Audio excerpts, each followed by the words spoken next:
Bien, bonsoir à tous et à toutes. Voilà, je suis ravi d'introduire cette conférence COSOCO qui est organisée cette fois-ci en partenariat avec l'axe 2 du laboratoire Lacoste, santé, du bien-être au bien vieillir.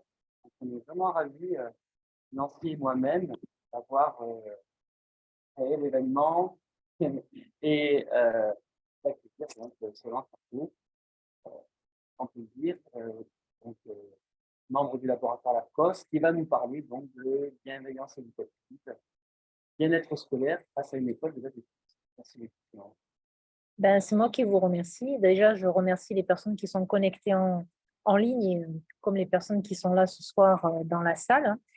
Bonjour à tous et à toutes. Et puis, je remercie aussi le groupe COSOCO, hein, pour son invitation à communiquer ce soir sur cette thématique dont je ne suis pas une grande spécialiste, mais qui m'intéresse à plus d'un titre en tant qu'ancienne enseignante, enseignant-chercheur, chercheur spécialisé sur la formation des enseignants et chercheur qui travaille sur les questions de risques psychosociaux, mais aussi de qualité de vie. Où, voilà, nos chemins ont fait qu'on a croisé un certain nombre d'acteurs du milieu éducatif qui se sont emparés de cette question du bien-être scolaire et qui avaient besoin d'être accompagnés dans l'évolution de leurs pratiques et dans les innovations. Et c'est à ce titre-là qu'on va rendre compte un petit peu d'un état des lieux sur cette question. Alors, j'ai voulu établir un titre un peu polémique, hein, la bienveillance éducative et le bien-être scolaire face à une école de la défiance. Donc, dans ce titre, le titre sous-tend quelque part une tension, hein, un face-à-face, mais peut-être aussi une voie possible de changement pour l'école, hein, qui incarne le pacte républicain, mais qui a besoin, on le verra, de retrouver une certaine cohérence entre le fond et la forme, entre le contenant et le contenu, pour pouvoir renforcer la question aujourd'hui vitale de la qualité de vie en milieu scolaire. Alors, quand on s'intéresse à la question du bien-être, on est assez étonné de constater qu'il y a une sorte de confusion par de multiples emplois, hein, peu lisibles d'un certain nombre de mots qui tournent autour de la question du bien-être. Et le dialogue que moi je propose d'engager ce soir avec vous, c'est surtout comment traiter aujourd'hui un certain nombre de questions éducatives qui croisent un certain nombre de questions de santé avec des questions professionnelles tout à fait légitimes pour les enseignants, notamment les enseignants cette fois-ci de collège et de lycée, les enseignants du secondaire euh, qui, depuis ces dernières années, sont confrontés à une évolution finalement assez rapide des politiques institutionnelles et éducatives sur le sujet du bien-être, mais sans forcément toujours avoir anticipé les modalités et les moyens permettant aux acteurs de terrain de mettre en œuvre ces nouvelles politiques institutionnelles. Donc, il y a aussi parfois un emploi très complexe, hein, de multiples mots autour de la notion de bienveillance et de bien-être.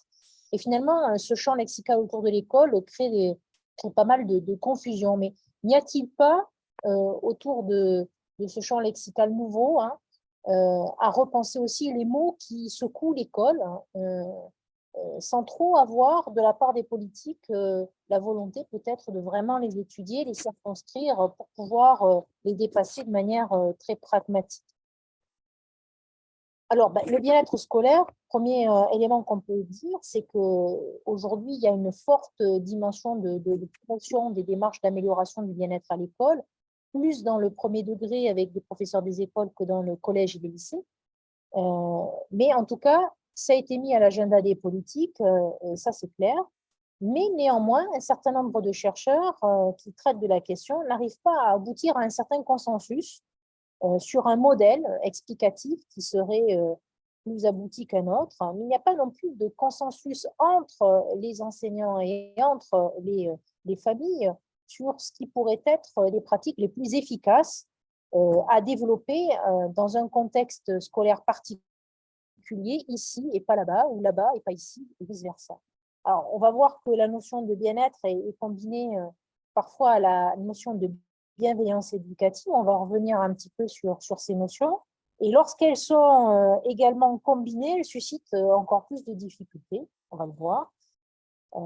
Alors, la question, c'est vraiment, est-ce qu'il faut promouvoir une école autrement plutôt qu'une autre école? C'est un petit peu dans ce sens que j'aimerais orienter la discussion, hein. Une école autrement, avec une refonte peut-être des pratiques éducatives qui maintiennent aussi le sens profond du rapport au travail enseignant pour les intéressés, pour les enseignants. On va voir que le bien-être à l'école, c'est aussi le bien-être des acteurs de l'école et pas que le bien-être des élèves.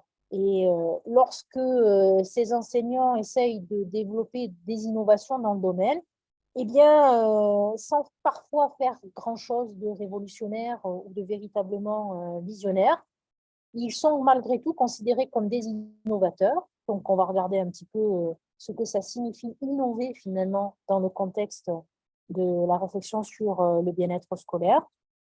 Et nous, ce qu'on essaye modestement de faire, de notre point de vue de chercheur, ben, c'est d'essayer d'expliquer, de comprendre, d'accompagner et de valoriser ce qui est probant à la fois pour les pratiques situées et aussi d'un point de vue scientifique.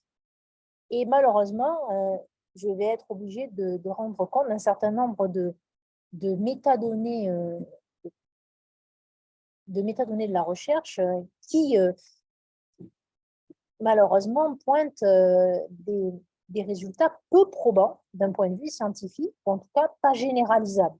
Ce qui crée encore plus de, je dirais, pas de désespoir, mais de déception chez un certain nombre de praticiens qui, eux, sont intimement convaincus que ça marche. Voilà.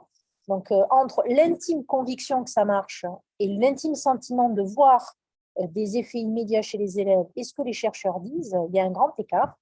Et ce soir, on va cheminer dans ce grand écart. Voilà. Donc, moi, je vais vous proposer une présentation en 5 points. Je vais revenir sur le bien-être scolaire entre les postulats et les modèles qui sont sous-jacents à ce concept, les questions concrètes de mesure aussi de ce bien-être. Puis, on va essayer d'aborder en deuxième point la question du bien-être scolaire pour les élèves et pour les enseignants. On verra que ça nous conduira à un nouveau paradigme qui est en train de se mettre en place pour l'école d'aujourd'hui et de demain. C'est celui d'une école de la confiance et de la bienveillance, mais ce paradigme s'inscrit dans un contexte où, au contraire, on est dans une école de la défiance. Alors, on essaiera un petit peu de voir ce décalage qu'il y a entre les ambitions politiques d'un côté qui aspirent à cette école bienveillante et bien traitante et la perception qu'ont les enseignants d'être maltraités par l'institution. Et au travers de ce paysage très contrasté, entre vents et marées, un dernier point, je montrerai quelques vidéos de collègues qui essayent d'innover dans leur classe très modestement pour œuvrer à une meilleure qualité de vie en milieu scolaire. Voilà. Alors, mon premier point, c'est le bien-être scolaire entre postulat et modèle. Alors, la psychologie sociale et la psychologie positive se sont attachées à considérer que le bien-être pouvait être étudié dans sa dimension subjective, en considérant que le bien-être dans sa dimension subjective renseignait sur la qualité de vie. Alors, c'est autour de ce postulat qu'un certain nombre de chercheurs ont développé leurs travaux, dans cette idée que l'acquisition de plaisir et de bonheur, avec le moins d'affects désagréables, permettait d'acquérir une satisfaction personnelle vis-à-vis de sa propre vie.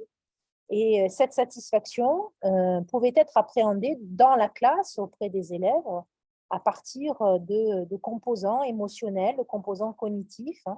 Et c'est autour des travaux de Diener et collaborateurs que se sont construits ces dernières années une approche qu'on qualifie d'hédoniste, parce qu'orientée vers le bonheur, la satisfaction de vie et la recherche de plaisir, mais qui a contribué à faire bouger les lignes dans le champ éducatif, puisque ces travaux ont permis une entrée de plus en plus importante à la psychologie positive et aux questions de bien-être autour de la qualité de vie et du bonheur. Donc, moi, de mon petit point de vue, je me suis posé une question très naïve, c'est est-ce que le bien-être du sujet et la qualité de vie en général, c'est la même chose que le bien-être scolaire et la qualité de vie en milieu scolaire? Parce que, comme je vous l'ai dit tout à l'heure, il y a plusieurs échelles de mesure qui existent, mais il n'y a pas de consensus sur leur application et leur efficacité appliquée au milieu scolaire. Et il y a par ailleurs assez peu d'outils qui sont dans le champ francophone. Donc, se pose aussi la question de qu'est-ce qu'on mesure et quels sont les modèles. Est-ce qu'ils sont compatibles entre un modèle anglo-saxon et un modèle francophone, par exemple, en lien avec les politiques éducatives qui les rendent plus ou moins cohérents. Alors, bien sûr, ces travaux avec ces différentes échelles ne nous ont pas empêchés ces dernières années de développer un certain nombre de recherches internationales sur le bien-être scolaire au niveau même mondial. Alors, cette approche finalement hédoniste, elle a produit des modèles qui ont été repris ces dernières années par de très grandes enquêtes internationales, ainsi que sur les rapports du CNESCO en France. Alors, le CNESCO, c'est le Centre national d'études du système scolaire. À sa tête, il y a Agnès Florin, qui est un professeur des universités de l'Université de Nantes, et André Tricot, qui est en psychologie cognitive, qui sont également associés à Pascal Roquet, qui, au CNAM, est un spécialiste de la formation et des apprentissages professionnels. Donc, tous ces chercheurs élaborent régulièrement des rapports qui permettent de documenter notamment l'efficacité des politiques éducatives. Et ces grandes enquêtes vont jusqu'à comparer des systèmes scolaires au sein de l'OCDE en établissant que, la réussite scolaire dépend du bien-être scolaire. Nous verrons que ça se discute. Et que certains systèmes scolaires sont plus vertueux que d'autres, ce qui justifie une évolution des pratiques éducatives, des programmes scolaires à l'horizon 2020, puis maintenant à l'horizon 2030. Et enfin, troisième élément, que certaines pratiques d'enseignement et d'éducation sont plus efficaces que d'autres dans le domaine. Et donc, ça va avoir des conséquences en cascade sur la restructuration des programmes scolaires, les prescriptions du travail d'enseignant, et finalement ce qu'on va considérer comme étant efficace pour tendre vers le bien-être scolaire et améliorer l'efficacité de l'école. Alors, parmi ces grandes enquêtes, il y a quand même quelque chose qui est central depuis 2015, c'est que tous les programmes scolaires passent au crible d'un programme international sur le suivi des acquis des élèves. C'est la fameuse enquête PISA. Et parmi les enquêtes PISA qui sont menées et qui croisent les compétences scolaires des élèves dans la maîtrise des mathématiques, la maîtrise de la langue française, de l'expression écrite et des sciences et techniques, eh bien, il y a une enquête en 2015 qui portait spécifiquement sur le bien-être scolaire et le bien-être notamment des adolescents. Étude suffisamment rare pour être soulignée, donc dans la transition entre le collège et le lycée dans tous les pays de l'OCDE. Et donc, ce bien-être a été défini cette fois-ci à partir de 4 dimensions qui sont ressorties des modèles précédents. Une dimension cognitive qui renvoie à la connaissance. Alors, je lis parce que vous allez voir que ça a des incidences sur beaucoup de choses. Les connaissances et les compétences et les fondements dont disposent les élèves pour participer efficacement à la société d'aujourd'hui en tant qu'apprenants tout au long de la vie et de travailleurs efficaces et citoyens engagés. Donc là, on comprend que l'école doit aussi préparer aux travailleurs efficaces de demain. Ça va expliquer pourquoi, dans cette perspective-là, l'école va tout autant contribuer à l'épanouissement du futur citoyen que du futur employé sur le marché du travail. Et donc, ça va avoir des incidences sur les compétences qui vont être considérées comme étant fondamentales pour avoir du travail, en gros, pour occuper un emploi, et pas forcément pour être un citoyen libre et éclairé. Ils n'ont pas rajouté consommateur, ils auraient pu l'arracher. Alors, le bien-être, cette fois-ci psychologique, c'est l'évaluation des élèves sur leur vie, leur engagement envers l'école, ainsi que les objectifs et les ambitions qu'ils ont pour leur avenir. Avec toute la difficulté pour un adolescent de 15 ans de pouvoir répondre à un questionnaire sur les ambitions de sa vie et de son avenir, bien évidemment. La dimension du bien-être physique, donc qui fait référence à l'état de santé des élèves, à leur engagement dans l'exercice physique, et dans l'adoption d'habitudes alimentaires saines. Donc, ça va aussi avec toute cette volonté de réintroduire une réflexion sur les éducations à la santé, la prégnance de l'éducation physique et sportive, l'importance d'une alimentation saine, etc. Et puis, le bien-être social, qui renvoie aux relations avec la famille, les pairs, les enseignants, et la façon dont ils perçoivent la vie sociale à l'école. Alors, il y a quand même une cinquième dimension qui a été supprimée de ce schéma, hein, c'est le bien-être matériel. Alors, ça renvoie aussi aux conditions réunies par les familles et par les institutions pour satisfaire aux besoins fondamentaux des élèves, c'est-à-dire bien manger, bien dormir, être dans un environnement sain, hein, permettant d'apprendre et de s'épanouir. Et bizarrement, cette dimension-là est supprimée du modèle, en tout cas dans les communications qui sont faites autour de ce modèle. Alors, ça a quand même des incidences, parce qu'après cette enquête PISA, apparaît un triste tableau pour l'école française, hein, qui n'accroche plus du collège jusqu'au lycée. C'est-à-dire que ces comparatifs mettent en exergue que 47% des élèves français se déclarent anxieux, même quand ils se sont préparés à une évaluation, contrairement à la moyenne de l'OCDE. Alors, c'est beaucoup, mais c'est nettement mieux qu'auparavant, où il y avait encore plus d'anxiété scolaire, mais ça met l'accent aussi sur la force et la prégnance du stress face aux évaluations scolaires, la manière dont les évaluations sont mises en œuvre dans les classes. On apprend aussi que les élèves français sont beaucoup moins intéressés par le bien faire et par la persévérance à l'effort par rapport à d'autres pays de l'OCDE, et qu'ils ont un très faible sentiment d'appartenance à leur établissement scolaire, c'est-à-dire qu'ils n'attachent pas une importance particulière, ils ne se reconnaissent pas dans leur école, et il y a un très faible soutien éducatif et pédagogique ressenti par eux, avec parfois un réel sentiment d'injustice, notamment chez les élèves défavorisés. C'est-à-dire qu'il y a un tableau assez triste, hein, de ce que c'est qu'un collégien et un lycéen, et de son rapport à l'école, hein, qui se traduit là-dedans. Alors, tout ça, ces résultats, ils montrent que quelque part, il y a encore beaucoup d'inégalités à l'école, hein, et qu'il faut une école plus bienveillante pour être plus performante. Donc, il y a une certaine dureté du portrait de l'école française qui se décale, qui est en décalage avec les visées qu'elle poursuit. Alors, ça va avoir une conséquence historique majeure, parce que derrière ces résultats de l'enquête, il va y avoir un petit séisme, mais pas tellement parce qu'il y a un terreau de la défiance, hein, et qu'il y a un mal-être à l'école, mais plutôt parce qu'on est déclassé dans les comparaisons entre systèmes éducatifs.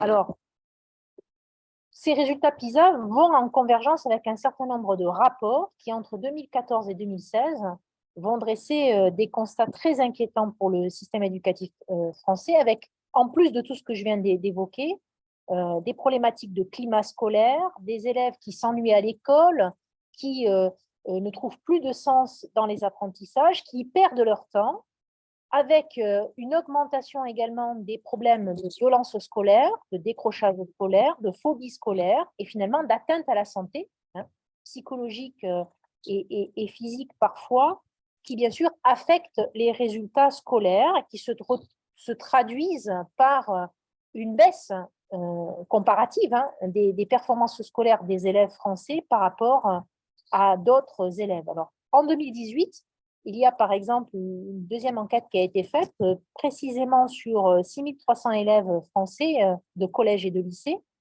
hein, sur des tests de performance, cette fois-ci sur la culture en mathématiques, la culture scientifique, la vie d'élève et la compréhension de l'écrit, pour essayer de voir si il y avait une amélioration de notre système scolaire pour renforcer ses compétences. Entre-temps, il y a quand même eu des restructurations des programmes scolaires, des changements d'épreuves du baccalauréat, l'apparition de ce qu'on appelle les disciplines dites fondamentales par rapport à d'autres. Donc, on a considéré, à la suite de ces résultats, que l'éducation artistique et culturelle, que l'éducation physique et sportive, que l'histoire-géographie ne faisait pas partie de ces socles fondamentaux et qu'il fallait mettre le paquet sur la mathématique, les cultures scientifiques et la compréhension de l'écrit. Alors, ça ouvre bien des débats parce que ce choix français, il n'est pas forcément partagé par d'autres pays européens. On sait par exemple que les arts et la culture sont considérés comme une discipline fondamentale pour l'éveil et le bien-être de tous dans notre pays voisin, qui est l'Italie. Voilà. Donc, on a fait le choix pour lutter contre cette défiance et ces problèmes et ces maux de l'école, de faire le pari de changer les programmes et de changer la priorité donnée à certaines disciplines fondamentales plutôt que d'autres, en considérant que ça allait solutionner le problème ou les problèmes, tous ces problèmes. Alors effectivement, on s'est mis à nous comparer à ce qui paraissait être le système éducatif idéal, c'est-à-dire les systèmes éducatifs danois et finlandais, hein, qui justement sont dans l'apprentissage, dans la bienveillance, et il est vrai, font partie du haut du classement mondial des meilleurs systèmes éducatifs, combinant réussite et bien-être, en plaçant le bien-être au cœur de la pédagogie, avec un système de notation encourageant et moins fondé sur le classement ou la compétition entre les élèves, et où finalement l'établissement scolaire est orienté élève sur toutes ces attentions, gratuité, locaux confortables, tout est fait pour que les jeunes s'y sentent bien et accès à des options diverses pour répondre à leurs besoins et à leur envie d'épanouissement. Et en ce qui concerne le classement français, ben, vous voyez que ça fait un petit peu mal parce que j'ai découvert que l'on avait un classement par semestre des systèmes éducatifs. Et donc, en 2021, le classement final du projet World Top 20 nous place en 11e position, qu'on voyait dans le tableau de gauche, parmi la liste des meilleurs systèmes éducatifs. Il y a quand même quelque chose qui est intéressant, c'est que toutes ces données qui sont récoltées par, cette fois-ci, 6 organisations internationales, l'OCDE, les enquêtes PISA, le Conseil économique et social des Nations unies, le Economist Intelligence Unit, les tendances de l'étude internationale sur les mathématiques et les sciences, qui s'appelle TIMSS, et l'étude internationale sur la lecture, qui s'appelle PIRLS, toutes ces données sont remontées ensuite au ministère de l'Éducation nationale de chaque pays, qui les confirme. Donc, il y a bien une approbation de ces résultats par les instances politiques. Alors, je mets juste une comparaison entre ce qui est censé être les modèles à suivre avec nous. Ben, on se rend compte que qu'est-ce que ça veut dire l'espérance de vie scolaire? C'est-à-dire la projection que se font les élèves dans l'école. C'est-à-dire qu'au Danemark, nous avons des élèves qui vont à l'école jusqu'à, en moyenne, 19 ans, c'est-à-dire que le système n'est pas comparable à nous, mais c'est-à-dire qu'ils rentrent à l'université, hein, alors que si on regarde en France, eh bien, l'espérance de vie scolaire, elle est de 16 ans, c'est-à-dire qu'on se rend compte effectivement qu'il y a de plus en plus de jeunes qui sortent de l'école au niveau du collège, dès que la scolarité est cessé d'être obligatoire, et qui sont finalement euh, peu, euh, peu prêts et peu matures et peu compétents, peu outillés pour trouver un emploi, si ce n'est un emploi de bas niveau. On voit aussi qu'il y a des différences sur l'investissement du gouvernement dans l'éducation. Le Danemark, c'est 8% d'investissement. En France, c'est 5%. Donc, on voit bien qu'il y a une réduction budgétaire considérable et que alors, le niveau de sécurité scolaire est chiffré sur une note de 15. On voit qu'il y a 15 sur 15 pour le Danemark. Donc, il n'y a pas de problème d'insécurité, de violence perçue, alors que ce chiffre donne un bon indicateur des problématiques de défiance qu'on a évoquées tout à l'heure. Alors, il y a quand même un rapport qui a été publié par l'UNICEF, hein, qui tente à montrer que malgré les efforts, il y a encore beaucoup à faire, notamment dans la pré-crise où beaucoup de jeunes ont rencontré des problèmes de santé mentale et cette crise n'a fait qu'exacerber un certain nombre de détresses et que le confinement et la rupture ou continuité pédagogique qui a été faite par les enseignants a bien révélé là aussi un certain nombre de difficultés et d'inégalités dans le suivi à distance des cours, des inégalités d'accès à l'information, des inégalités matérielles et puis des inégalités sociales. Alors, du coup, le bien-être devient une préoccupation des politiques éducatives et économiques qui prescrivent de nouvelles pratiques. C'est-à-dire que c'est descendant, ça se transforme sous la forme de la loi de la refondation de l'école en 2013, mais plus récemment l'école bienveillante et de la confiance en 2019. Et ceci va faire converger des travaux de recherche qui essayent de concilier la promotion de la santé, la psychologie de l'éducation et surtout l'efficacité éducative. Donc, on voit arriver aussi le spectre de l'efficacité éducative, C'est-à-dire qu'on accepte des expérimentations à la condition qu'il y ait une efficacité éducative prouvée, c'est-à-dire que ça se traduise par une amélioration des résultats scolaires. Donc, il y a une espèce de plaquage qui est fait sur la performance scolaire qui est directement liée aux pratiques éducatives et qui sont censées viser aussi le bien-être scolaire. Alors, il y a un certain nombre de postulats qui sont sous-jacents à ça et qui, on va le voir, sont malmenés par les résultats scientifiques. Alors, par exemple, le premier des postulats de tout ça, c'est que sans investissement suffisant pour développer les capacités du bien-être subjectif des élèves dans le présent, ces derniers, jeunes et adolescents et futurs adultes, auront peu de chances de jouir du bien-être ultérieurement. Donc, cette idée que si un enfant n'est pas bien à l'école maintenant, eh bien, il y a une certaine fatalité à ce qu'il ne soit pas bien en tant qu'adulte, pas stable, pas épanoui, etc., etc. Donc ça, c'est les résultats de PISA. Un deuxième gros postulat, c'est qu'un élève bien à l'école apprend mieux. Il est plus performant, il sera donc capable à long terme de s'intégrer socialement et professionnellement en prenant place au sein d'une société et participer à l'activité économique d'un pays. Donc on voit très bien la convergence qu'il y a entre un élève bien égale un futur citoyen bien égale un futur employé bien qui contribuera bien à l'activité économique. Alors, moi-même, j'étais pétrie par cette conviction qu'un élève bien à l'école apprenait mieux. D'ailleurs, j'ai monté un programme scientifique sur ça. Donc, je m'inscris dans ce postulat qui, à ma grande surprise, ne résiste pas à certaines méta-analyses récentes, alors même que d'autres travaux prouvent exactement le contraire, mais à des échelles beaucoup plus, je dirais, contextuelles et situées. Ça tente à montrer que personne n'est d'accord et que finalement, c'est très difficile de pouvoir dire que ça marche et que ça peut être généralisé. Alors, ça pose pas mal de questions parce qu'il y a beaucoup de programmes de santé mentale et de psychologie positive qui font preuve de leur efficacité, par ailleurs auprès des enseignants, auprès des parents, etc. Mais visiblement, cette efficacité est insuffisante. Alors, il y a plusieurs arguments.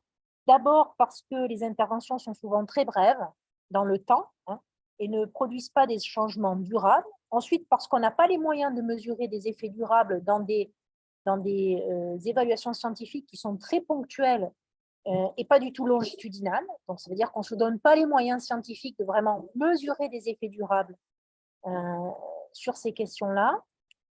Mais il y a quand même quelque chose d'intéressant, c'est que apparaît une nouvelle tendance, c'est que pour promouvoir le bien-être scolaire, il vaut mieux peut-être essayer d'améliorer l'environnement d'apprentissage, de réduire les facteurs de risque et les problèmes externalisés au sujet, c'est-à-dire réduire les risques d'anxiété, de harcèlement, de démotivation à apprendre, et de renforcer la relation de confiance entre les élèves et les personnels d'éducation et d'enseignement.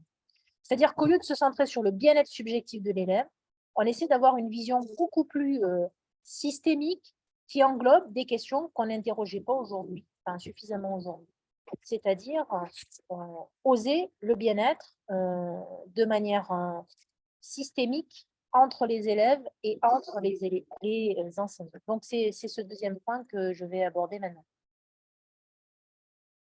Donc, on a un autre modèle du bien-être, c'est le deuxième, qui essaie de le situer non pas comme un état, mais comme un processus qu'il faut suivre de manière longitudinale et qui place la relation enseignement-apprentissage et l'environnement scolaire au cœur de la question.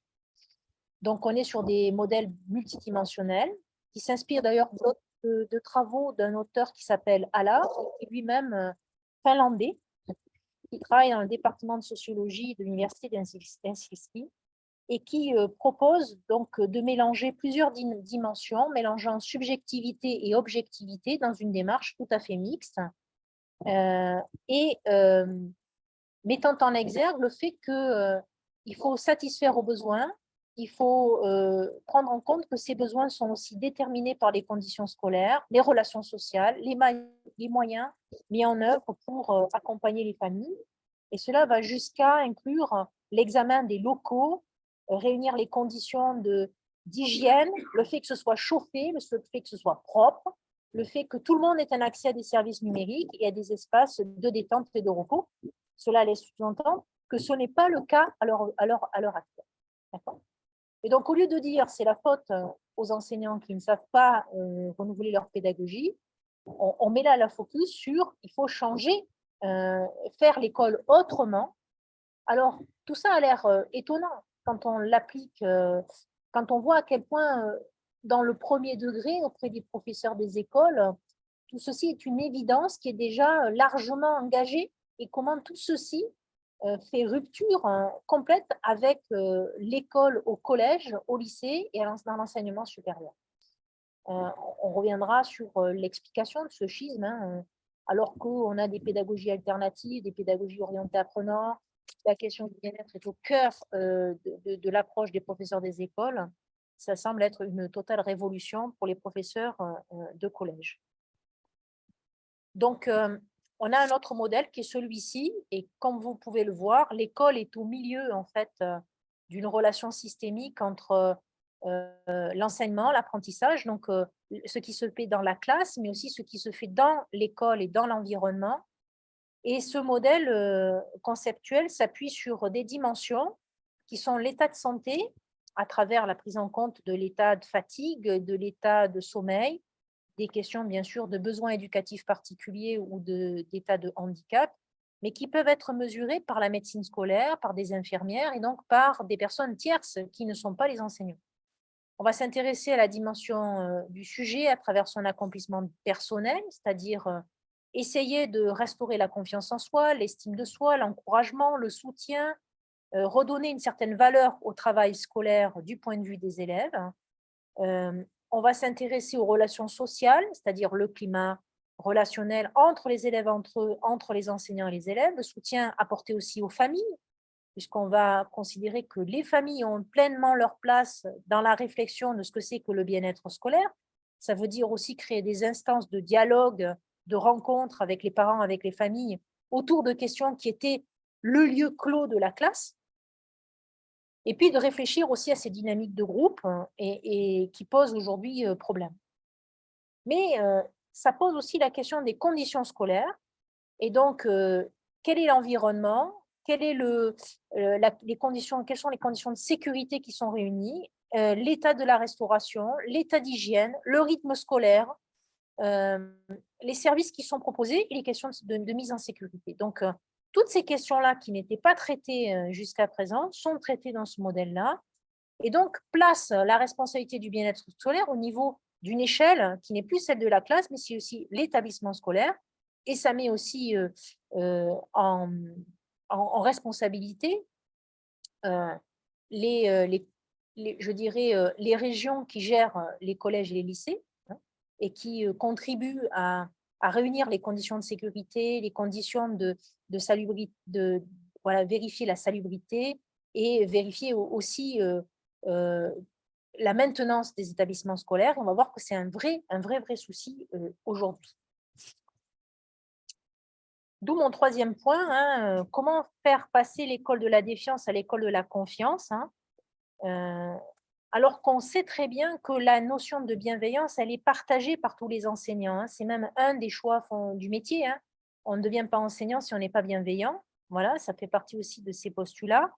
Mais on se rend compte aussi qu'un certain nombre de freins et de conditions matérielles ne permettent pas aux enseignants d'être bienveillants, de s'ouvrir au bien-être scolaire, tout simplement parce qu'ils n'en ont pas les moyens. Donc là, le focus se fait sur l'échelle du territoire, l'échelle de l'établissement, des bassins d'établissement. Et puis, on va cesser de croire que l'efficacité dans ce champ-là vient d'expérimentations nationales, hein, qui viendraient de manière descendante être appliquées au niveau local, comme si ce qui marchait au niveau national allait marcher dans ma classe avec mes élèves aujourd'hui dans mon petit village ou bien dans ma zone urbaine classée REP+. Ça veut dire donc qu'il y a aussi un changement.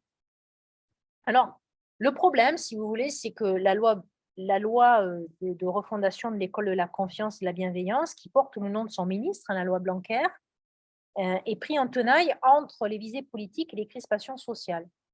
D'abord parce que l'école est en crise avant la période de la Covid, pendant et après la post-Covid, parce qu'il y a une politique de réduction des moyens et des coupes budgétaires qu'on ne peut cacher à personne, parce qu'il y a des fermetures des classes et des fermetures d'écoles, parce qu'il y a des conditions de travail dégradées pour les élèves comme pour les enseignants, parce qu'il y a un manque d'investissement chronique dans la restauration d'un certain nombre d'établissements qui sont en train de tomber en décrépitude.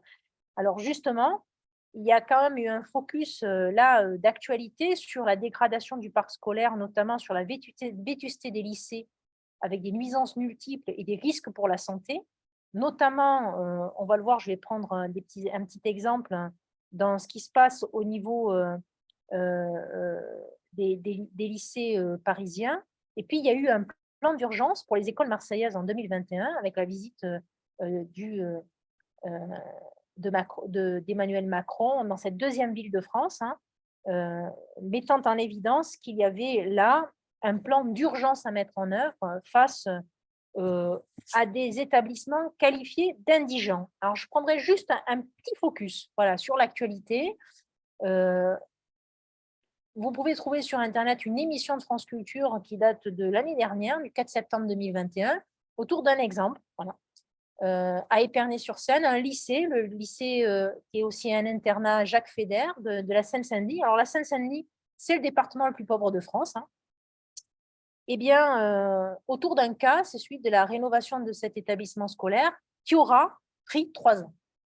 3 ans d'un chantier insupportable entre 2019 et 2022, puisqu'il a été inauguré en septembre dernier par Valérie Pécresse, et qui accueille 1500 élèves qui n'ont jamais été déplacés pendant le temps du chantier, sous la responsabilité de la région, tout simplement parce que le terrain qui permettait de faire ce déplacement, pour éviter les nuisances, avait fait l'objet d'une spéculation foncière pour la région.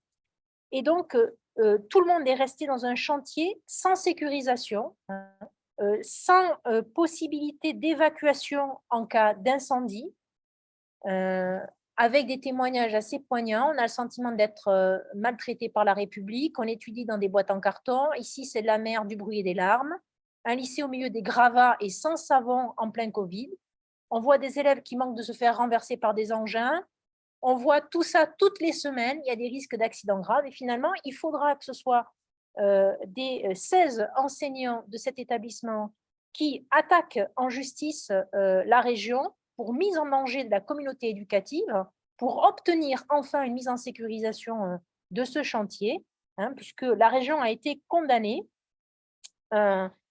pour ne pas réunir les conditions minimales de sécurité dans cet établissement scolaire. Alors voilà, quelques photos. C'est l'état de l'établissement scolaire qui n'est pas l'état des classes à détruire, c'est l'état dans lequel les gens ont travaillé, ont vécu pendant le Covid, après le Covid, pendant 3 ans.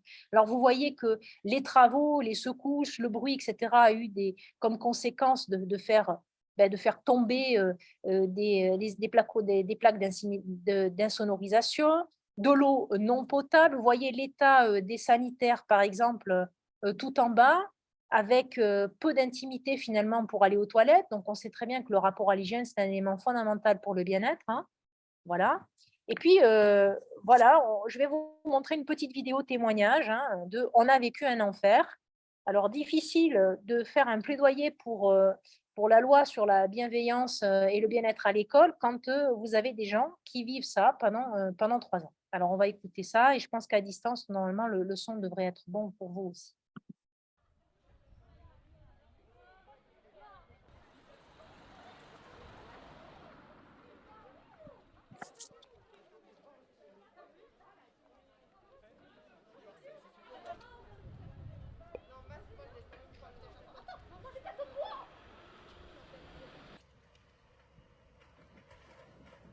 Alors voilà, là il y a cours, et puis il y a des chantiers aussi.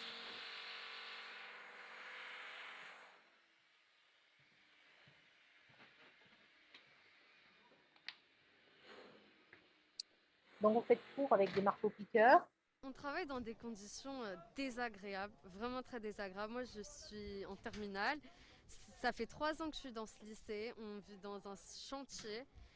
Les mesures de sécurité avec tout ce qui se passe, surtout avec le corona, elles sont absolument pas respectées. La région n'avait pas vraiment répondu à nos sollicitations. Il a fallu qu'une élève soit blessée, qu'une porte vitrée tombe sur elle et que les professeurs fassent une action en justice pour qu'il se passe des choses, pour que le chantier soit sécurisé. Donc oui, on a vraiment l'impression qu'on attend juste qu'il se passe un drame.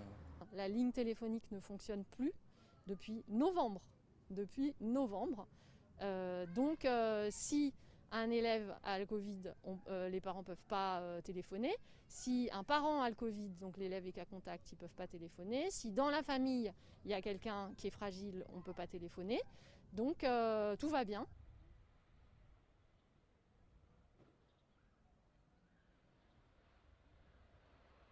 Voilà, alors vous allez me dire, oui, mais c'est un copie, c'est sur un thème, on a dit ça comme ça, il y en a plein. Et la preuve, hein, c'est que malheureusement, ça a des incidences sur les professeurs absents, les professeurs malades, des élèves qui ne réussissent pas leur scolarité. Et comme le témoignage de cette élève, elle a passé 3 ans de lycée, la vie d'un lycée, ça a été pour elle une vie de chantier. Donc, concrètement, voilà, ça ressemble à ça. On n'a pas que ça, hein, le plan là, d'Emmanuel Macron, le plan d'urgence pour les écoles marseillaises, c'est là, c'est il y a un mois.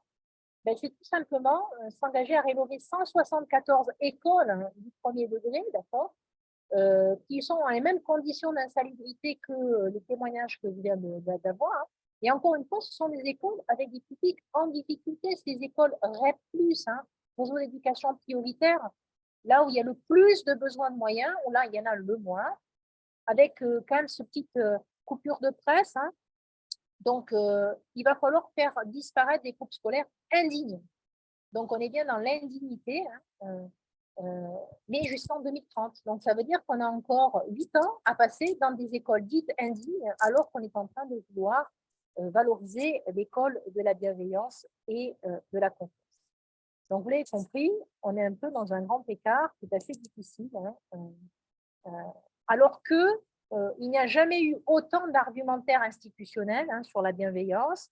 Dans la politique d'éducation prioritaire, une école bienveillante et soucieuse du bien-être de ses élèves, la circulaire de rentrée 2014 avec un axe spécifique sur l'école bienveillante et exigeante, le nouveau référentiel des compétences des enseignants où on leur demande d'installer une relation de confiance et de bienveillance, le nouveau socle commun où il faut faire preuve d'empathie, de bienveillance et de civilité envers les autres, et enfin, les rapports sur l'innovation où on dit que la bienveillance, c'est la condition nécessaire à l'engagement et aussi à l'efficacité de l'école. Donc, je vous rappelle quand même la définition de ce que c'est que la bienveillance, que j'emprunte à Reto dans son modèle sur la bienveillance éducative. C'est au moment où, donc l'auteur nous dit ceci, hein, c'est le moment où le projet sur l'égalité des chances se montre impuissant et où les dispositifs traditionnels de l'école-providence et de la solidarité sociale se trouvent affaiblis, qu'apparaît la volonté de redonner une place au bien, bien-être, bien-vivre et bienveillance qui font leur apparition dans les textes officiels. Voilà. Donc, est-ce que ce n'est pas, comme je le disais au tout début, une manière de sortir la face haute sur une réalité qui n'est pas celle-là? Alors, je vais revenir un petit peu rapidement sur la question de la bienveillance. Hein. Donc, la bienveillance, en fait, c'est quelque chose qu'on peut observer concrètement dans les pratiques pédagogiques. C'est pour ça que je m'y intéresse. Elle ne remet pas en question le niveau d'exigence parce qu'on peut être bienveillant et exigeant en termes du respect, du niveau de performance scolaire, etc. On sait par un certain nombre de travaux qu'il y a un effet de développement réciproque, c'est-à-dire que les enseignants qui s'inscrivent dans une forme de bienveillance éducative provoquent du bien-être chez les élèves et en retour, cela provoque du mieux-être chez les enseignants. Donc, on a enfin quelque chose qui fonctionne en termes de co-effet. Et puis, les enseignants ont aujourd'hui besoin d'innover dans ce domaine-là, tout simplement pour retrouver le sentiment d'être utile à quelque chose, de recoller avec leur métier et d'avoir le sentiment d'une certaine efficacité, une certaine satisfaction professionnelle aussi. Donc, c'est dans ce sens-là que nous, on s'est appuyé sur ce modèle. Je ne vais pas vous gonfler avec ça, mais on a un modèle qui s'appuie aussi sur les travaux de Shackland, qui est une des grandes spécialistes françaises de la psychologie positive, qui nous dit, voilà, on peut mesurer, il y a des échelles qui permettent de mesurer la bienveillance avec 4 dimensions. La dimension intentionnelle, c'est-à-dire qu'il faut avoir volontairement l'intention du bien et de la bienveillance avec autrui, dans une relation qui pourtant est asymétrique, hein. Donc, on va respecter l'autre et assumer qu'on peut être aussi autrement qu'asymétrique. Une dimension qui est affective, avec le souci du bien-être émotionnel chez autrui, une dimension interactionnelle spécifique. On va essayer de rentrer dans une relation de confiance et pédagogique particulière, et une attention à l'autre, c'est-à-dire être capable aussi de différencier autrement, d'évaluer autrement, en prenant en considération des besoins qui ne sont pas les mêmes chez tout le monde au même moment. Donc, on peut avoir des comparaisons avec le concept d'empowerment et de care dans le champ de la santé, bien évidemment, mais ce sont quand même des concepts un petit peu différents. Alors, contre vents et marées, eh bien, je vais vous parler d'une recherche que moi je mène avec un établissement scolaire qui s'est inscrit depuis de longues dates sur la question du bien-être et de la confiance et de la bienveillance. C'est le collège de Saint-Laurent-du-Var, c'est le collège Saint-Exupéry de Saint-Laurent-du-Var, qui est un établissement très particulier parce que s'y développent des travaux scientifiques depuis plusieurs années. Nous menons une recherche qui s'appelle SA3P, qui s'appelle Sécurité affective, bienveillance éducative et psychologie positive pour le bien-être à l'école et l'accessibilité des savoirs pour tous. Et nous avons fait en sorte que cet établissement scolaire ait un statut particulier. Il est devenu, grâce à notre première année de travail avec eux, un lieu d'éducation associé. Alors, qu'est-ce que c'est qu'un lieu d'éducation associé? Associé à qui? Associé à l'Institut français d'éducation. Cela permet d'établir des recherches longitudinales, 3 ans, où les chercheurs et les acteurs de terrain travaillent ensemble à co-définir des objets, à co-définir des mesures pour accompagner les innovations. Et cela fait de l'établissement apprenant, où chacun accepte de se remettre en question. Et nous, du point de vue scientifique, nous n'arrivons pas là avec des échelles de mesure prédéfinies. Nous acceptons de co-construire aussi des échelles qui n'existent pas pour mesurer des choses que la recherche ne recherche pas en ce moment et qui est essentielle pour pouvoir produire de la connaissance utile pour la formation des enseignants et pour aussi proposer aussi un essaimage horizontal, c'est-à-dire que l'innovation, nous, on la voit à l'échelle de l'établissement. Les quelques innovateurs sont une poignée contre une masse d'enseignants qui ne veulent rien entendre sur le bien-être. Et il s'agit de leur prouver que des petits pas sont possibles, que ces innovations n'en sont pas vraiment, ce sont des novations, c'est-à-dire qu'elles deviennent innovations par le contexte dans lequel elles s'inscrivent, que c'est à la portée de tout le monde. Et ce qui caractérise la force de cet établissement scolaire, c'est qu'il y a unanimité sur un groupe d'innovateurs, le pilotage par le chef d'établissement et le principal adjoint, et puis la vie, l'équipe éducative et la vie scolaire. Et si ces 3 acteurs-là ne sont pas réunis, on ne peut pas innover sur le bien-être scolaire tel qu'on vient de le définir. C'est impossible. Et donc, vraiment, la question, c'est comment on sort des enseignants qui sont des innovateurs dans leur petite niche, dans leur petite école, et qui passent comme des uluberlus, hein, un peu isolés dans la communauté de pratique. C'est comment on fait en sorte d'inverser. C'est-à-dire que tous ceux qui ne sont pas des innovateurs sont là, cette fois-ci, des uluberlus, contrairement aux innovateurs qui, grâce à la caution scientifique et à la caution aussi des politiques rectorales et académiques, sont les fers de lance de ce qu'on aimerait voir se généraliser. Alors, par exemple, dans ce collège, je vais vous montrer quelques vidéos, ce sera ma conclusion, hein.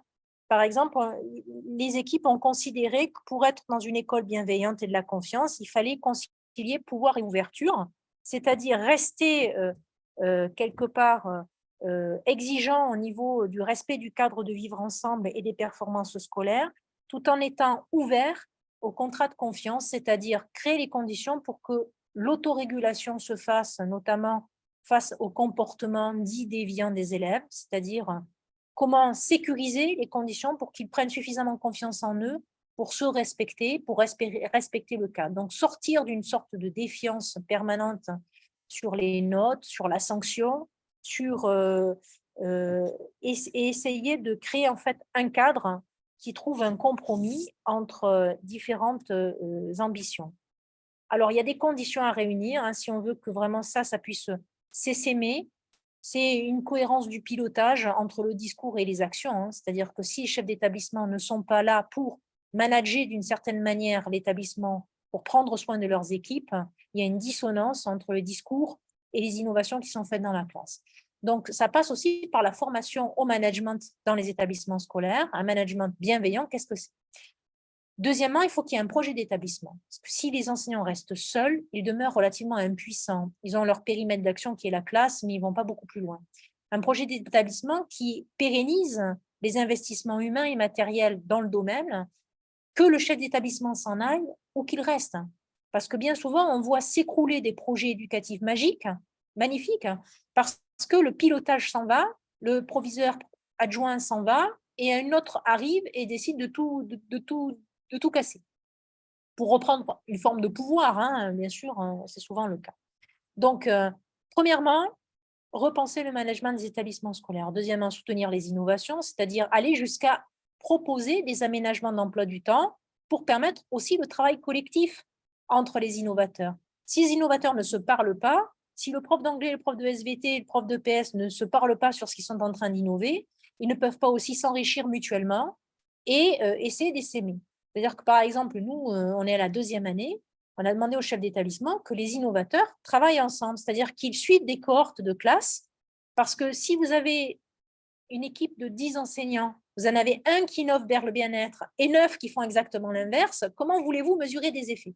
Donc là, l'idée, c'est de faire des cohortes expérimentales et des groupes contrôle et des groupes expérimentaux avec une approche expérimentale, mais qu'il y ait plusieurs enseignants qui fassent le poids pour montrer ces effets. Pourquoi les méta-analyses montrent qu'il n'y a pas d'effet durable? Peut-être aussi parce que comment voulez-vous qu'il y ait des effets quand il y a un prof sur 10 auprès de la classe qui est enquêtée, qui essaye de faire quelque chose. Donc, là aussi, on va faire introduire aussi une notion qu'on n'a pas trop l'habitude, c'est les approches par les données probantes, c'est-à-dire qu'on va s'intéresser à ce que les acteurs nous disent. Quand ils nous disent que c'est probant de leur point de vue, on va les croire, plutôt que de dire ce sont des charlatans et ce sont des bricoleurs. Donc, ce sont données probantes avec une reconnaissance des expertises et accepter que peut-être les chercheurs ont tort de croire que, et il faut croire les enseignants, donc ça veut dire qu'il faut se mettre autour de la table, co-construire avec eux des mesures et essayer de voir sur quels effets ça a. Ça passe bien sûr par la valorisation institutionnelle et puis la formation des personnels. Alors, je vais vous montrer des petites vidéos, mais en gros, comment ces innovations se déploient. Alors, on a par exemple, sur la dimension de la bienveillance, des innovations individuelles dans les classes qui portent sur la dimension affective, interactionnelle et attentionnelle du modèle de Pareto, hein, c'est-à-dire des rituels de classe, la création de nudges éducatifs. Alors ça, vous connaissez peut-être pas. Vous connaissez peut-être les nudges qui ont envahi notre vie pendant la période du Covid, mais on est en train de structurer une réflexion scientifique sur des nudges éducatifs qui sont des incitations comportementales douces permettant aux élèves de prendre confiance en eux, de croire en eux, de s'autoréguler dans les interactions entre élèves et avec l'enseignant. Là, par exemple, vous avez un petit nudge en anglais avec des consignes au sol permettant, par exemple, alors que l'enseignante délègue cette tâche de passage au tableau et d'auto-correction des exercices aux élèves, permet aux élèves de le faire dans un rythme coordonné et de co-corriger entre pairs un travail et donc de remettre la question de l'erreur dans sa vocation d'apprentissage et pas l'erreur sanction en quelque sorte. Donc, il y a la gestion des émotions, la gestion des postures, des régulations cognitives pour essayer d'être plus attentif en cours, des pratiques de bien-être, yoga, sophrologie, confiance en soi, et puis surtout vouloir absolument réduire les rapports de force dans la gestion de classe en étant sur un compromis d'autorégulation pour faciliter l'entrée dans les apprentissages. On va avoir aussi au niveau institutionnel, et là, c'est-à-dire que c'est en dehors de la salle de classe, mais c'est au niveau de l'établissement, au niveau du cadre du vivre ensemble, des couloirs, des axes de circulation, c'est des espaces de parole, des espaces de consensus et d'écoute avec la vie scolaire, des aménagements d'espaces de bien-être, avec constamment la valorisation de la réussite, essayer d'avoir une discipline scolaire qui soit positive. Et là, vous voyez le chef d'établissement qui a un propre rituel. C'est un rituel de la citation du jour. Tous les jours, il passe dans toutes les classes avec une citation. Par exemple, les erreurs sont des médailles, elles pleuvent, elles prouvent que vous avez eu le courage d'essayer. Tous les jours, il passe, toutes les semaines, il passe avec une citation bienveillante et il prouve aux élèves qu'ils peuvent réussir et qu'ils ont confiance en eux. Alors, cet établissement scolaire a fait le buzz sur les réseaux sociaux. Quand vous interviewez les élèves, ils disent que c'est le collège du bonheur, même s'il y a une confusion entre bonheur et bien-être. Mais en tout cas, ce qui est clair, c'est que de partout, il y a des rituels de bienvenue, de dialogue, on va dire, on resalue le rapport à l'apprentissage. Et ça en fait un établissement tout à fait exemplaire. Alors, la meilleure façon de vous parler de ces innovations, c'est de donner la parole à ces innovateurs. Donc, je vais vous présenter 3 petits teasers de 3 minutes, et ça sera ma conclusion, où ils parlent de ce que c'est pour eux l'école de la confiance et l'école de la bienveillance et du bien-être. Et on va commencer par la CPE, qui vous explique un petit peu à son échelle ce qu'elle essaye de faire dans le collège. Dans mes fonctions de CPE, les échanges avec les élèves sont incontournables et la libéralisation de la parole sans jugement y tient une place fondamentale. Très vite, s'est imposée à moi la nécessité d'accompagner cette parole sur plusieurs objectifs. Parler pour déconstruire et reconstruire, parler pour se protéger, parler pour protéger, parler pour s'engager. J'ai donc imaginé un espace qui donne une dimension de confiance inconditionnelle dans les échanges avec les élèves, mais aussi avec les parents. Il s'agit de la salle Indigo. Cet espace partagé, hors les bureaux traditionnels, épuré et cosy, permet des échanges horizontaux sans gommer le lien institutionnel qui nous réunit, nous, la famille collège, et se trouve être une véritable bulle de bien-être à la disposition de tous.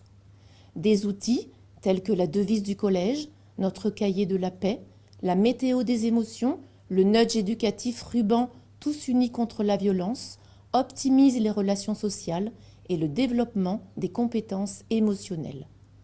Certains cours et travaux scolaires peuvent être réalisés dans cette salle Indigo où adultes et élèves acceptent de travailler autrement et ensemble les compétences scolaires.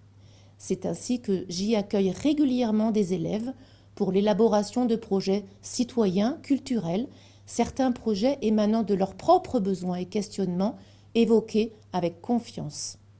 La salle Indigo devient un véritable laboratoire éducatif et pédagogique propice à la communication, à la coopération, à l'esprit critique et à la créativité.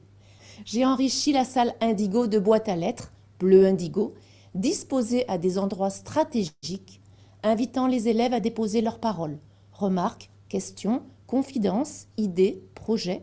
Ces boîtes à lettres deviennent le prolongement de la philosophie de la salle Indigo, en permettant de répondre à chaque besoin individuel, éducatif, pédagogique, social de chaque élève. La salle Indigo s'intègre parfaitement dans le projet Bien-être pour bien apprendre au Collège Saint-Exupéry. Alors, vous voyez, ce ne sont pas des choses très complexes, hein, mais il suffit de les mettre en œuvre pour impulser une certaine dynamique. Et ce qui est de l'ordre de l'évidence quand on a un professeur des écoles dans le premier degré, eh bien, fait l'objet d'innovation quand on est en collège ou bien quand on est en lycée. Je vais maintenant vous faire écouter le teaser du chef d'établissement, Mourad Esquinazi, qui vous explique sa conviction en tant que chef d'établissement pour le bien-être et l'école de la confiance. Le projet du Collège Saint-Exupéry poursuit l'objectif de promouvoir la sécurité affective, la bienveillance éducative et l'innovation pédagogique pour le bien-être à l'école et l'entrée dans les apprentissages pour tous. La recherche collaborative mise en place dans le cadre d'un lieu d'éducation associé, en partenariat avec l'Institut français de l'éducation, l'IFE, permet d'intégrer l'analyse scientifique des pratiques éducatives et pédagogiques au service du bien-être de tous, de l'amélioration des performances scolaires et du sentiment d'efficacité personnelle. Ce dernier constitue un indicateur fort de la qualité de vie à l'école. Ce projet s'articule autour de la mise en œuvre de nudge éducatifs, de rituels scolaires pour les élèves, pour les professeurs et les parents, et de régulation cognitive. Cela se caractérise par un engagement affectif de l'enseignant et un soutien inconditionnel qui répond positivement aux besoins psychologiques des élèves, tout en les plaçant dans un cadre rassurant dans lequel ils développent une véritable autonomie. Près de 11 enseignants et CPE font partie de ce projet de recherche en collaboration avec l'INSPE de Nice, le LabCause de l'Université Nice-Côte d'Azur et le pôle innovation de l'Académie de Nice. Ces enseignants et CPE vont donc vous présenter les différentes approches bienveillantes et innovantes mises en œuvre au sein de ce projet qui se nourrit de la conviction qu'un nouveau paradigme éducatif et pédagogique se dessine à travers le bien-être pour bien apprendre, porté par un esprit de confiance et de plaisir de l'apprentissage. Et pour terminer, je voudrais juste vous montrer pendant 3 minutes 2 enseignants qui déambulent en essayant de convaincre de pourquoi c'est efficace de leur point de vue. Ce qui veut dire que je termine ma communication sur des données probantes, non scientifiques, la perception des acteurs qui vivent au quotidien ces innovations en étant convaincus de l'effet que ça produit sur les élèves. Pauline, comment pourrais-tu mettre en avant et expliquer ton projet, ton rituel, ainsi que ceux de tes collègues du collège, à un professeur qui serait réfractaire? Je pense que la première chose que je lui dirais, c'est que tout ce que nous mettons en place sont des choses qui sont extrêmement simples. On n'est pas là pour essayer de réinventer totalement notre mode de fonctionnement ou notre façon d'aborder l'enseignement. On met en place vraiment juste des petites choses qui sont faciles à intégrer, quelle que soit notre façon d'opérer avec les élèves. Et quand on voit les bénéfices qu'on gagne dans notre relation avec eux, je pense que je commencerai par leur dire ça. Sans parler de justification théorique ou scientifique, comment tu vois concrètement que ton rituel fonctionne et que ça a un impact sur les élèves? Je l'observe tout d'abord parce que il faut quand même reconnaître que les cours sont apaisés. On travaille dans une ambiance qui est, je trouve, à mes yeux, à la fois studieuse, mais en même temps détendue. Et c'est un compromis, je trouve, qui est très agréable à la fois pour moi en tant qu'enseignante et pour les enfants. Je sens que quand ils arrivent en classe, ils sont contents de l'être, mais d'un autre côté, on n'a jamais de débordement et j'ai vraiment l'impression que tout le monde se sent à l'aise, tout en voulant bien remplir sa part du contrat et ne pas faire n'importe quoi. Après, au-delà de ça, c'est vrai que c'est confirmé un petit peu dans un sens, puisque je vois, notamment lors de réunions parents-prof, que certains parents font des retours positifs sur la façon dont les enfants se sentent en cours. Ce qu'ils leur racontent après en revenant du collège à la maison permet de confirmer que le ressenti que j'ai est partagé avec les enfants. Et ça, c'est plutôt... ça fait plaisir, c'est plutôt valorisant. Mais après, toi, par rapport à ton rituel d'accueil, est-ce que tu as pu quand même voir des effets particuliers Moi, ça va être plutôt dans le cours où je vois que les élèves se confient beaucoup plus facilement sur ce qui va, sur ce qui ne va pas. On n'a pas le même dialogue, ils arrivent à verbaliser ce qu'ils ressentent. Et moi, je peux adapter mon cours. Et c'est là où ça a changé et où j'ai l'impression que le niveau général et l'accès à l'activité est beaucoup plus facile parce que quand ils vont pas bien, je vais pas être sur eux à insister tu dois faire ça, il faut que tu le fasses. Je sais qu'aujourd'hui ils sont pas bien, donc je sais qu'il faut pas insister parce que quand ça va pas, on sait que c'est plus compliqué. Alors que dans le cas inverse, je peux insister avec ceux pour qui ça va très bien ce jour-là et on arrive à faire de meilleures choses et en même temps de voir ceux qui vont bien progresser. Ça aide énormément ceux qui ne vont pas bien et à la fin du cours ils peuvent même peut-être changer d'avis et peut-être changer de smiley et se sentir mieux après le cours par rapport à leur état d'avant. Parce que tu donnes la possibilité aux élèves de changer de smiley en cours de séance. Ils peuvent te le signaler que leur humeur a changé? On le fait pas, on retourne pas devant le tableau le faire, mais eux peuvent le dire directement. Dire ça va mieux qu'avant ou je me sens mieux parce qu'on a fait ça, parce que j'étais avec telle personne que j'aime bien. Donc c'est plutôt cet aspect-là. Voilà. Alors, je voulais vous montrer ces quelques témoignages parce que, si vous voulez, je peux vous sortir toute la littérature qui a été amenée pour faire ces quelques slides que vous ne lirez jamais. Mais les quelques propos de ces enseignants viennent confirmer quand même quelques premiers résultats de notre étude qui tentent à montrer que, effectivement, ce qu'ils font fonctionne. c'est-à-dire que ça a des effets sur différents éléments, ça a même des effets sur les performances scolaires, et ça vient donc contredire les méta-analyses précédentes qui tendaient à montrer que tout ceci était bon pour être jeté à la poubelle. Donc, je suis intimement convaincue que la recherche et la production de connaissances que nous allons faire sera utile pour des enseignants de collège et de lycée qui découvrent finalement des choses qui sont déjà répandues dans le premier degré, comme si c'était une nouvelle manière de penser l'enseignement et l'apprentissage en collège pour essayer de lutter contre cette école de la défiance. Merci beaucoup de votre attention.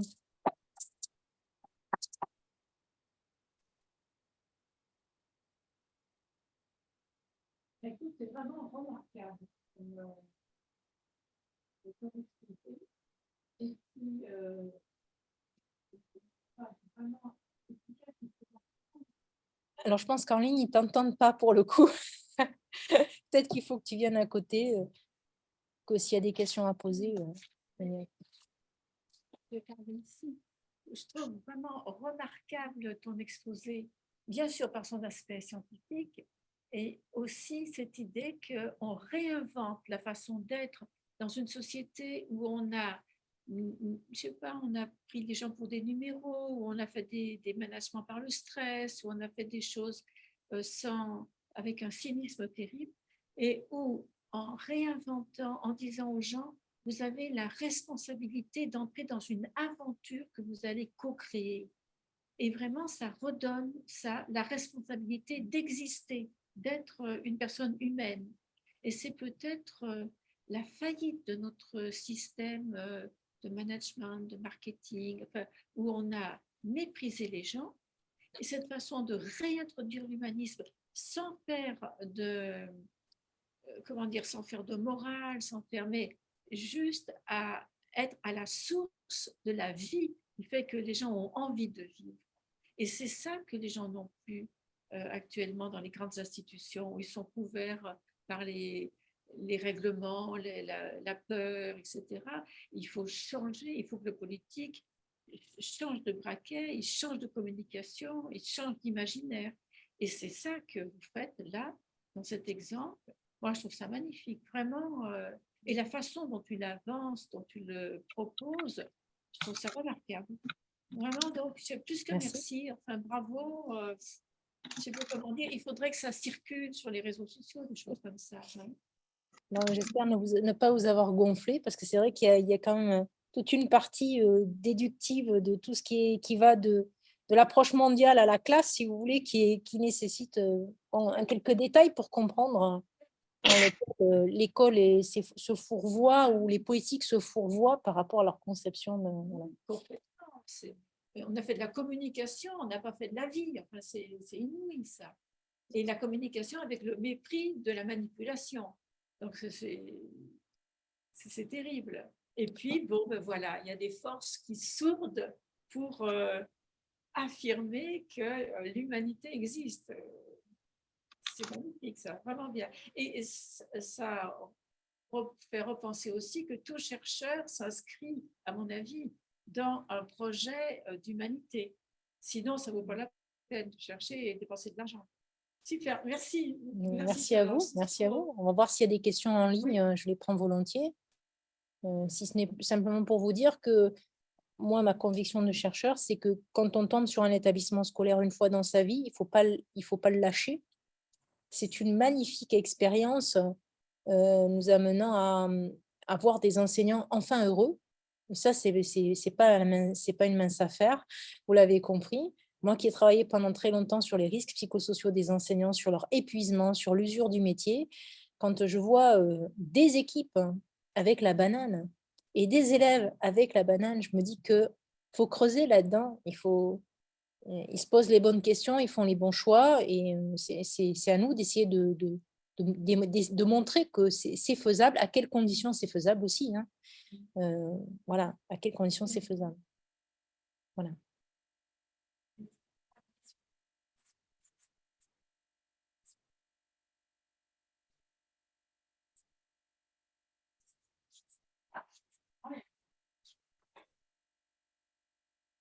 Bonjour.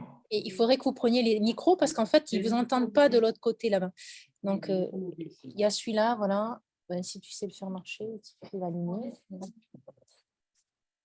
Ouais, c'est pour qu'en ligne, ils écoutent vos questions. Sinon, celui-là fonctionne très bien La aussi. question, c'était... Enfin, il faut que tu l'ouvres. La Ouais. question, c'était est-ce que Ouais, il faut que tu parles dedans. est-ce que dans votre lycée, vous favorisez le travail en commun pour éviter trop de compétition et plus susciter la coopération entre les élèves, l'entraide entre les élèves? J'ai l'exemple d'une enseignante que je connais bien, Claire Arbat, qui est maintenant à la retraite, mais elle a fait cette expérience de faire travailler ses élèves à 3 ou 4 sur chaque devoir sur table. Et les élèves avaient des très bonnes notes et au bac, ça marchait très bien, ils avaient de très bonnes notes, mais il y avait des résistances, même au niveau des parents. Les parents ne comprenaient pas qu'ils avaient la même note que le copain, qu'ils avaient travaillé ensemble sur le devoir. Il y avait de très forte résistance, tellement la compétition est ancrée dans notre culture, dans la société. Donc, est-ce que ça rentre dans les expériences qui sont faites dans votre collège? Donc, en gros, la question qui m'était posée, puisqu'on a eu un panne de micro entre-temps, c'était le travail collaboratif et le rapport à l'évaluation a-t-il changé dans l'établissement scolaire? Alors, il est clair que dès que l'on est sur des pédagogies dites actives ou ouvertes, centrées, orientées apprenants, très en adéquation avec l'approche par compétences, tout naturellement, les enseignants travaillent les compétences du 21e siècle, qui sont notamment la collaboration, l'esprit critique, l'esprit d'analyse, et pas du tout la compétition. Donc, toutes les activités qui sont déployées ne sont pas systématiquement sur ce registrement, mais lorsqu'elles le sont, elles sont notamment en lien avec la complémentarité des élèves autour de projets et l'auto-évaluation par les pairs ou des notes qui ne sont pas liées là pour classer les gens, mais plutôt pour accompagner les trajectoires individuelles de progrès ou de développement. Voilà. Et donc, les élèves ont moins peur. Il y a une espèce, vous connaissez, il y a le concept le concept de la constante macabre qui permet d'étayer sur toutes les peurs et toutes les dérives liées à l'évaluation comme élément de sanction, comme élément de comparaison et donc de performance, de tri, de sélection, et tout ce que ça renvoie également comme effet délétère sur la confiance en soi. Et donc, tous ces enseignants sont obligés de rentrer des notes. Là, nous sommes malheureusement sur une harmonisation de la logique des notes et de la logique de la comparaison par la moyenne, bien évidemment. Par contre, ils introduisent plein de subtilités pour compenser ça, c'est-à-dire des bonus, des points de compensation, des plus, des moins, et puis ils se saisissent de l'approche par compétence qui ne se réduit pas à une note, justement, mais à un niveau de maîtrise et donc une capacité qu'ils vont essayer de valoriser autrement. Alors, finalement, ils essaient de mettre en œuvre quelque chose que l'on connaît très bien dans la formation des adultes. C'est ces approches d'une pédagogie où on s'intéresse au sujet et à sa trajectoire de développement et pas au collectif. Vous savez très bien qu'on a eu tous beaucoup de chance dans notre scolarité. Soit nous avons été très bons parce qu'on était entouré de gens très mauvais, soit nous avons été très mauvais parce qu'on était entouré de gens très très bons. Et donc, cette comparaison, elle a été soit favorable à notre avancée dans la scolarité, soit défavorable. Mais vous voyez bien dans les témoignages qui se font dans les écoles, les hautes écoles, où on est sur la performance à tout prix, où c'est chacun pour soi, les effets délétères que cela a. Donc, ces enseignants, eux, justement, essayent de compenser, même si l'approche par compétence a fait des progrès et elle avance difficilement tant qu'il y aura encore une prégnance unique de la note chiffrée au collège et au lycée. Il ne s'agit pas de supprimer la note, hein. Il s'agit d'avoir des pratiques évaluatives plus robustes et plus bienveillantes, ce que arrivent à faire d'autres systèmes éducatifs ailleurs, hein. Il suffit d'aller au Canada, il suffit d'aller au Danemark, il suffit d'aller en Finlande, comme je le disais tout à l'heure. Ils ont trouvé la solution. Mais on comprend qu'il ne faut pas changer un élément. Il y a beaucoup de choses à changer en même temps pour que les choses retrouvent un certain équilibre. Il y a Bettina en ligne, oui. Bonsoir Bettina. Bonsoir, alors c'est pas Bettina, c'est Emmanuel Tric. Ah. Bonsoir Solange. Merci pour cet exposé très intéressant. Moi, j'avais une petite question parce que j'ai compris que dans le collège là, actuel, il y a 11 personnes, 11 collègues qui participent à ce projet avec un certain nombre d'études d'élèves. Et je voulais savoir l'effet de diffusion finalement de cela au sein de l'établissement. Est-ce que ces 11 enseignants représentent la totalité des enseignants du collège? Ou j'imagine que non. Et est-ce qu'il y a un effet de diffusion? Et si oui, est-ce que tu le vois apparaître ou pas du tout? Et quels sont les freins à ce moment-là de cette diffusion? Alors, c'est un établissement 650 élèves, il y a 42 enseignants. Donc, nous n'avons que 11 innovateurs dans les 42 enseignants. Donc, ils sont minoritaires. Et il a fallu développer un projet d'établissement autour de bien-être pour bien apprendre pour que ces innovateurs soient considérés comme autre chose que des bricoleurs et arrêtent d'être dénigrés par leurs collègues. Donc, le projet d'établissement définit une ligne collective autour de ces questions-là et permet de soutenir les initiatives qui sont prises par les innovateurs. Maintenant, le Léa vient suppléer à ça, c'est-à-dire ça donne un statut qui inverse cette tendance-là. C'est-à-dire que les collègues qui sont dans l'établissement, je leur ai fait passer parmi les premières échelles, les premières enquêtes qui ont été faites l'année dernière, j'ai fait en sorte de faire passer une échelle sur la bienveillance, la perception de bienveillance éducative, qui n'était pas le modèle de Reto. Il y avait aussi le modèle de Reto, pour voir un petit peu si c'était cohérent entre les deux. Bon, les collègues déclarent tous être bienveillants, ce n'est pas un problème, ils sont intimement convaincus d'être bienveillants, mais quand on croit à cette échelle avec le modèle vraiment de la bienveillance éducative, il n'y a aucune corrélation, ça ne matche pas du tout. Donc on voit bien qu'il y a un gros décalage entre ce que les personnes pensent légitimement faire, d'accord, et ne s'imaginent pas les effets contre-productifs de ce qu'ils font, et sur lequel tout leur donne raison, hein, les pratiques autour majoritaires leur donnent raison. Hein.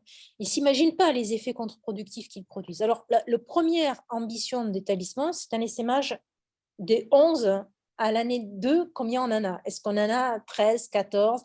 L'idée, c'est d'essaimer à 20 sur la deuxième année, puis à 30. On n'arrivera jamais à convaincre tout le monde, et l'idée n'est pas de convaincre tout le monde. L'idée n'est pas forcer les enseignants à vouloir innover, c'est d'essayer de montrer avec les premiers résultats scientifiques que ces petits pas font de grands changements et qui sont à la portée du premier venu. C'est ça l'idée, hein, de manière à convaincre par une politique de petits pas que ces petits changements peuvent avoir de grosses conséquences, pour eux d'ailleurs, dans leur rapport au métier et en lien avec les élèves. Donc, ça fait une grosse pression pour les chercheurs qui doivent, à un moment donné, arriver à convaincre et à montrer quand même que les choses marchent. Et si on n'arrive pas à convaincre que ça marche, au moins co-construire des remédiations pour essayer d'être plus efficace que ça ne l'est aujourd'hui. Voilà, quand on croit faire une remédiation cognitive, qu'en fait on ne fait pas ça, qu'est-ce que c'est qu'une remédiation cognitive et comment on change un petit peu les supports pour les aider? C'est-à-dire qu'on assume aussi, nous, en tant que chercheurs, de faire ce qu'on appelle des pratiques transformatives et développementales, c'est-à-dire qu'on n'est pas du tout dans un regard extérieur à ce qui se passe. Dans un Léa, on co-construit avec les acteurs, les évaluations qui sont faites réajuste le tir au fur et à mesure, et en fait, on est tous dans une dynamique où on se remet tous en question et on s'entraide pour essayer d'apporter de l'eau au moulin. Et c'est très inconfortable potentiellement pour les chercheurs parce qu'ils ne savent pas demain sur quoi ce que ça va donner, mais on est tous embarqués dans cette dynamique apprenante. Voilà. Non, parce que je me posais la question, c'était si c'était possible, si on pouvait mesurer, même si c'est toujours compliqué, de voir si des élèves qui ont donc plusieurs professeurs, certains étant dans cette démarche novateur et d'autres ne le sont pas, et comment éventuellement l'effet de l'élève peut être vis-à-vis de collègues d'enseignants qui ne sont pas dans le projet, de les amener à y participer finalement. Tu vois, je ne sais pas s'il y a aussi cette démarche-là, mais je voulais savoir s'il y avait cette réflexion là-dessus, de voir comment l'élève peut être l'acteur finalement d'un certain bien-être et d'un changement des relations et amener l'enseignant à évoluer là-dessus sur un certain nombre de choses. Voilà, c'est la question. Alors, on a déjà avancé là-dessus, c'est-à-dire que premièrement, on arrive à prouver qu'on a des différences statistiquement significatives entre les élèves qui sont dans le groupe expérimental avec ces enseignants et les autres. Du côté des enseignants comme du côté des élèves, on a voilà, on a des effets significatifs et très intéressants. Mais ce qui est très intéressant, c'est la manière dont les élèves s'emparent du projet.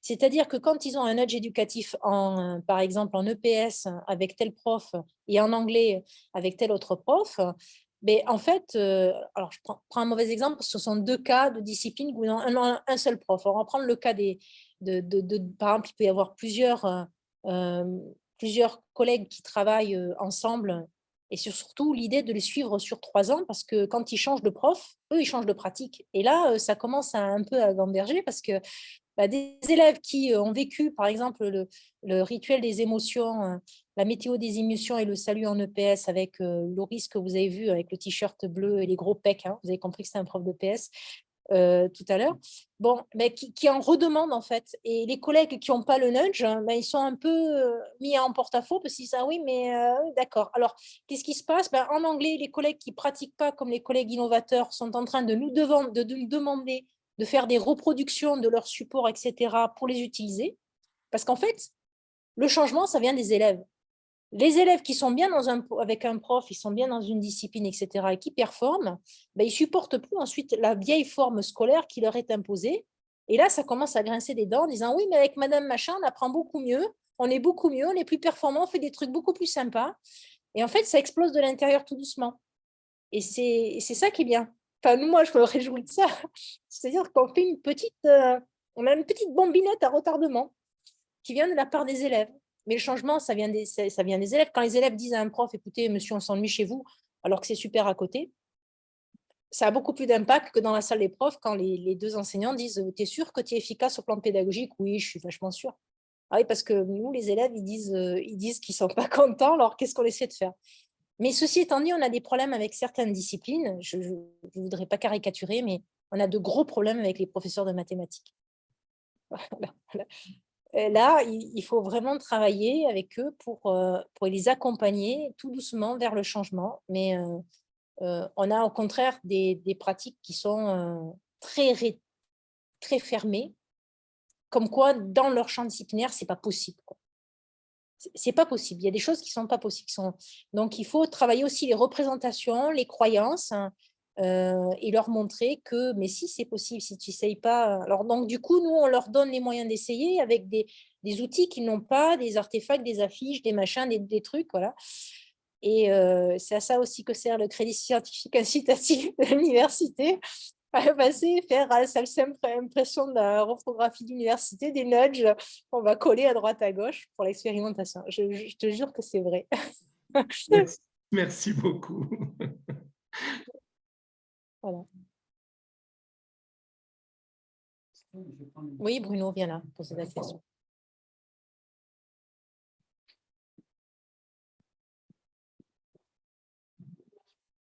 Non, mais mets-toi sur le filaire là, et celui-là, regarde ça.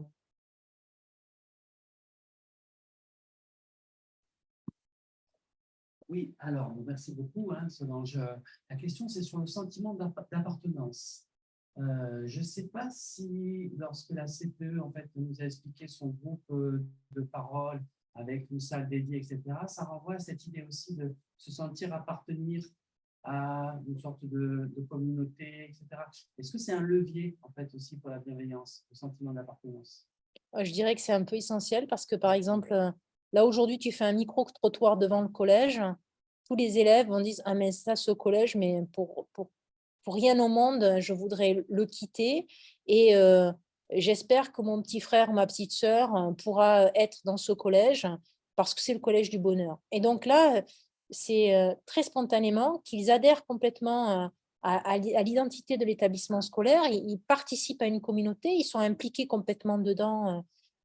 Et puis, alors, tu peux leur demander ce que tu veux, ils sont toujours partants maintenant. Là, ils viennent de mettre en place un rituel grand frère, grande sœur pour le passage entre le CM2 et la 6e. Ils ont demandé à des élèves bénévoles de faire grand sœur, grand frère et d'accompagner toute l'année, un peu comme des tuteurs, les petits sixièmes qui sont un peu perdus, qui s'y retrouvent pas, parce qu'on sait très bien que cette transition est très stressante pour eux. Et donc, on a un groupe de grands frères et de grandes sœurs qui s'occupent, comme dans une famille, le grand frère et la grande sœur s'occupent du tout dernier qui vient d'arriver. Voilà, et les adultes ne s'occupent presque pas de cet étayage-là. Ça va de comment je gère mon casier, comment je fais si j'ai raté mon bus, comment je fais pour bénéficier d'une aide aux devoirs. Et ça crée vraiment une communauté de pairs aussi. Donc, oui, et ça marche plutôt très bien. Voilà. Et Madame la rectrice qui est venue il y a un mois dans l'établissement scolaire pour la rentrée, à qui on a présenté toutes ces innovations et le rituel grand frère, grande sœur, a été émerveillée de voir que voilà, cet établissement était là-dedans. Et pourtant, ce n'est pas grand-chose. Donc, vous voyez, si on peut changer l'école avec « et pourtant, ce n'est pas grand-chose », ça vaut quand même le coup d'essayer. Et j'insiste, il n'y a pas un brin de technologie ni de numérique dans ces innovations. Voilà, c'est ce qu'on appelle les innovations sociales et pas technologiques. J'insiste là-dessus parce qu'on a tendance à croire que tout passe maintenant par la technologie. Et là, ce n'est pas du tout le cas. Voilà. Allez, Thierry. Merci Solange, ouais, c'est super enthousiasmant. Et ça ressemble quasiment à des éducations alternatives, même si la bonification elle est progressive, hein, et finalement vers plus de liberté, de coopération, d'émancipation individuelle, de connaissance de soi en fait aussi. En fait, on vient de terminer une recherche avec un collègue de Strasbourg sur le raccrochage scolaire par des projets socio-sportifs. Et sur plusieurs établissements en France. Hein. Et dans les entretiens auprès des élèves, ce qui ressort d'un point de vue lexical, hein, c'est quasiment uniquement le gain en sociabilité. C'est-à-dire, je suis reconnu, j'appartiens à un groupe qui me reconnaît en tant que tel, aussi en tant qu'individu particulier, et qui ne voit plus que l'élève, mais bien sûr toute la personne et qui me connaît mieux, aussi bien entre pairs qu'avec les enseignants. Et c'était super parce que du coup, ça en dit beaucoup sur la formation des futurs enseignants et enseignantes.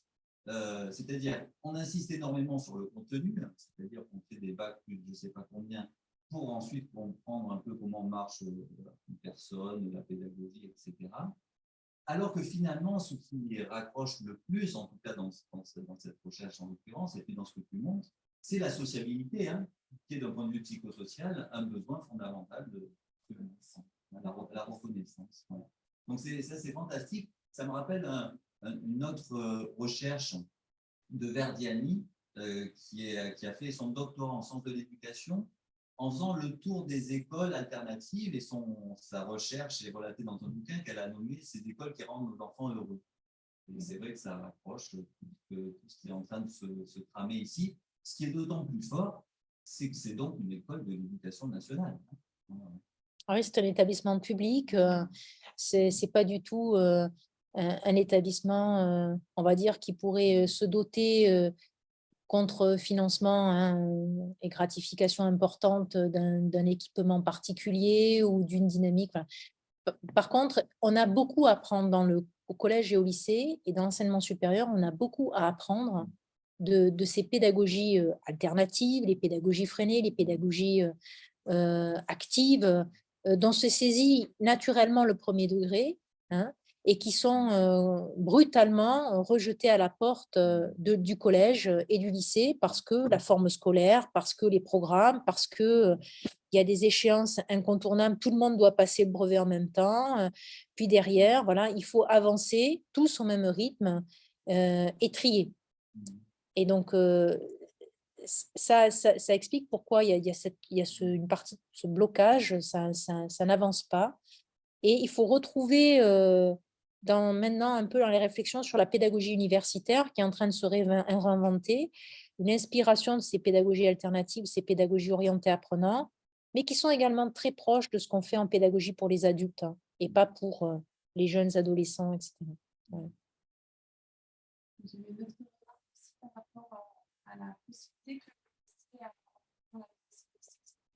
parce que ça, c'est quelque chose qui est extrêmement absents dans la plupart des cultures. Ils doivent ingurgiter des tas de connaissances et les recracher telles quelles sans jamais y réfléchir.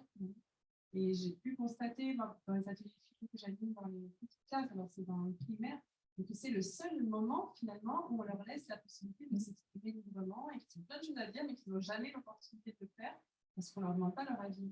Est-ce que dans votre pédagogie novatrice, est-ce que les enfants, j'ai vu la salle Indigo, ça a l'air d'être justement un endroit où on peut avec respect s'écouter, est-ce que il y a une promotion aussi de cette expression personnelle des ados?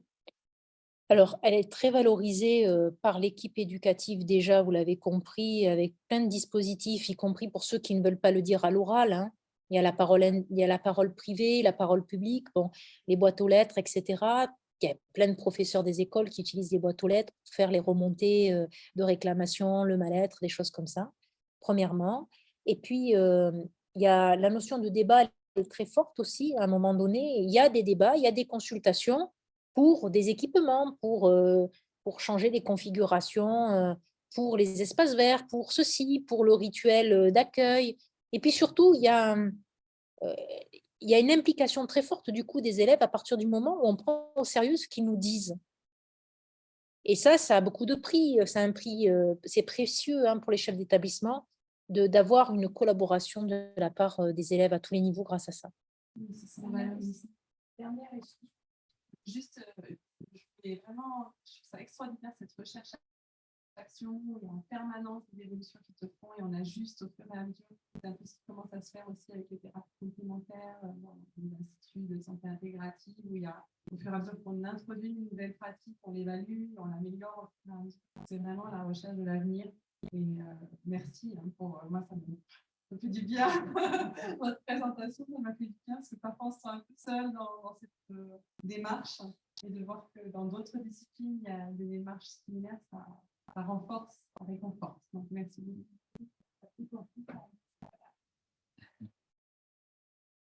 Et on pourrait parler encore longtemps, mais on va aller dîner. Allez, on va aller dîner, on va rester là. Merci.